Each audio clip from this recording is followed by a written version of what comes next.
we're starting 2 apprenticeship programs at Beaverton School District. It's the electrical program and it's the HVAC tech program. And what this really is for is to fill critical positions that we haven't been able to fill. There's an absolute need.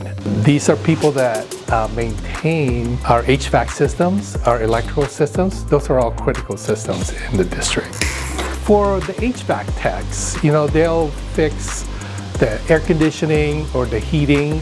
For electrical, the electricians, they'll fix things like the lights, the lighting, power outages. These are the unsung heroes. You don't need any experience to be an apprentice. You have to be 18 years old. You also have to have a high school diploma or a GED. Other related experience would be like a CTE program. If you're in a CTE program that is related to our apprenticeship program, you can score points that way. I'm really hoping that some CTE kids apply for this program. So the HVAC Tech is a 4-year program. They get on-the-job training, and so they log those hours and they report it to the state. And then they also take courses at Portland Community College and learn all about their trade.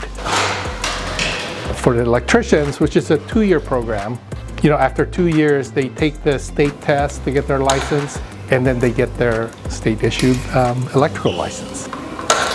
If you get in the program, it won't cost you anything. The district will pay for all your training, all your schooling, and any fees related to the apprenticeship program. And on top of that, you're a regular BSD employee, and we pay you, for being here, for being trained. Well, I'm kind of hoping that we do get more CT kids to apply, and that would really align with BSD's mission, right? Is to it's post-high school success.